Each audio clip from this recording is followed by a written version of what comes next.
दीपेंद्र हुड्डा हमारे साथ जुड़ चुके हैं। माफ कीजिएगा मलकानी साहब, आपको बीच में रखूंगा। दीपेंद्र हुड्डा जी, बहुत बहुत आपको मुबारकबाद। दीपेंद्र हुड्डा जी, मेरी आवाज आप तक पहुंच पा रही है? दीपेंद्र जी सुन पा रहे हैं? धन्यवाद करना चाहते हैं हिमाचल प्रदेश की जनता का, जिन्होंने एक बहुत ही डिसाइसिव मैंडेट कांग्रेस पार्टी के पक्ष में दिया है। हिमाचल प्रदेश के लिए ये बहुत ही स्पष्ट बहुमत इस रूप में मिला है हमें। तो ये एक संकेत है इस बात का कि उत्तर भारत में जो है भारतीय जनता पार्टी ने, गुजरात को आप छोड़ के अगर देखिए तो बाकी हर प्रदेश में, छत्तीसगढ़ में हम बाई इलेक्शन आज जीत गए हैं, राजस्थान में रिकॉर्ड मतों से बाई इलेक्शन आज हम जीत गए हैं, उत्तर प्रदेश में समाजवादी और आरएलडी का गठबंधन बीजेपी से जीत गया है तीनों बाई इलेक्शनों में, एमसीडी के अंदर आम आदमी जीत गई।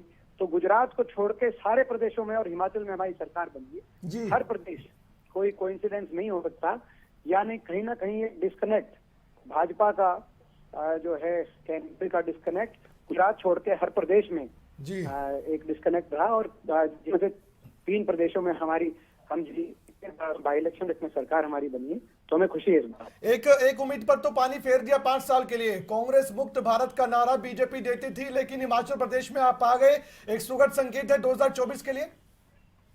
बिल्कुल, देखिए ये इसका नारा नहीं कहेंगे, ये कहीं ना कहीं भाजपा ने जो बहुत लंबे समय से एक मिशन भाजपा का रहा है और लोगों ने दिखा दिया है, लेकिन कि कांग्रेस पार्टी में एक रेजिलियंस है। जब लोगों ने कांग्रेस को बिल्कुल राइट ऑफ कर दिया था, उसके बावजूद आज जैसे कई प्रदेशों में हम उपचुनाव जीते हैं, जहाँ पे हमारी सरकारें हैं, और जहाँ पे हम विपक्ष में थे वहाँ हमारी सरकार बनी। तो ये एक अच्छा कांग्रेस पार्टी के लिए उत्साहजनक इसको रिजल्ट हम मानते हैं। गुजरात के अंदर हमारा नतीजा बहुत निराशाजनक रहा है, हम उसको भी स्वीकारते हैं। वहाँ कई फैक्टर रहे, एक बड़ा फैक्टर ये है कि प्रधानमंत्री जी स्वयं गुजरात से हैं, तो एक प्रभाव उस प्रदेश में पड़ना निश्चित रूप से एक पड़ता ही है जिस प्रदेश से प्रधानमंत्री भारत देश के आए। और दूसरा ये भी रहा कि हमारा जो कैंपेन था शायद उसमें उतना पहनापन नहीं रहा हो। वहाँ हम अपनी हार स्वीकारते हैं, लेकिन अन्य हर प्रदेश के अंदर भाजपा की जो हार हुई है और बाकी प्रदेशों में कांग्रेस पार्टी जीती है, 3 में, एक में सपा आरएलडी और एक में आम आदमी। जी। वो भी एक प्रदेश की राजनीति में मैं समझता हूँ। दीपेंद्र जी, एक सवाल और है। आप पहनेपन की बात कर रहे हैं, प्रचार की, तो माफ कीजिएगा, आपका प्रचार हिमाचल प्रदेश में जो था उससे ज्यादा तो बीजेपी का था। 68 विधानसभा क्षेत्र में रैलियां थी, प्रधानमंत्री आए, केंद्रीय मंत्री आए, और पूरी कैबिनेट कैसे घूम रही थी, सबको मालूम है। इसमें एक और मैं देखो लंबा एक और सवाल ऐड करता हूं सर इसमें। एक बात मैं कहना चाहूंगा और हिमाचल प्रदेश के लिए, हिमाचल प्रदेश की जीत के लिए हम बधाई देना चाहते हैं हमारी कांग्रेस पार्टी की तमाम टीम को, हमारे कांग्रेस पार्टी के राष्ट्रीय अध्यक्ष मल्लिकार्जुन खड़गे जी को, हमारे नेता राहुल गांधी जी को भी, हमारे जनरल सेक्रेटरी ऑर्गेनाइजेशन केसी वेणुगोपाल जी को भी, मगर विशेष तौर से मैं बधाई देना चाहता हूं, हार्दिक बधाई प्रियंका गांधी जी को। वही मैं जिक्र कर रहा था। जो हिमाचल में ही रही, उन्होंने उसकी चुनाव की सारी रणनीति अपने हाथ में ली, बिल्कुल, और लगातार उन्होंने परिश्रम किया। उत्तर प्रदेश में भी बहुत परिश्रम किया, हम लोग साथ थे जी। उत्तर प्रदेश में कांग्रेस सीधा मुकाबले में नहीं थी। ये भी इन चुनाव से एक बात से, नतीजों से एक बात स्पष्ट हो रही है, यहाँ जो सीधे मुकाबले में जो है सीधा मुकाबला पार्टी का दिल का हो। भारत जोड़ो यात्रा का कुछ असर देखते हैं सर? भारत जोड़ो यात्रा का भी देखिए, हिमाचल जैसा प्रदेश, देवभूमि, जो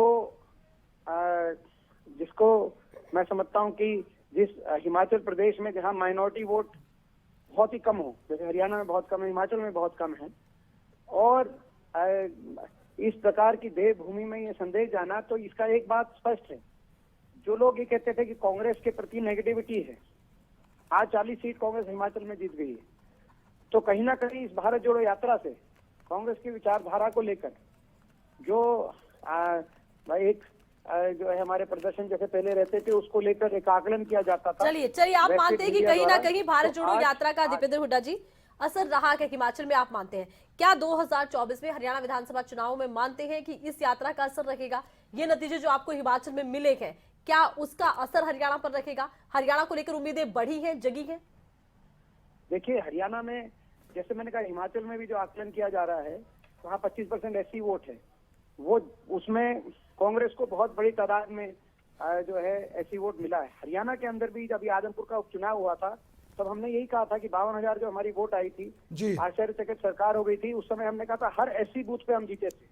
तो गरीब आदमी भाजपा से विमुख होकर जो कांग्रेस पार्टी की तरफ जुड़ा है इन प्रदेशों में, शायद दिल्ली में कोई किसी और पार्टी के साथ चला गया हो, शायद उत्तर प्रदेश में किसी और प्रदेश जहाँ कांग्रेस मुकाबले में नहीं है। जी सर। तो ये एक संकेत बदलाव का है। और सही कहा आपने, हिमाचल से हवा आई है, पहाड़ से हवा आई है, ठंडी हवा पहाड़ से आई है, और वो हवा हरियाणा के अंदर भी रंग लेके आएगी, हमें विश्वास है। आपका मैं धन्यवाद। बहुत बहुत धन्यवाद, आप हमारे साथ जुड़े। और खबर तक से खास बातचीत में दीपेंद्र हुड्डा ने बहुत सी बातें कही है, एक लंबी बातचीत हुई और उन्होंने कहा कि एक ठंडी हवा का झोंका हरियाणा की तरफ भी आया है। और 2024 में जब नवंबर का महीना होगा, आप जानते हैं उसके आसपास ही हरियाणा में चुनाव होंगे, तो उम्मीदें बड़ी हैं, जगी हैं कांग्रेस पार्टी की और हौसले थोड़े बढ़ते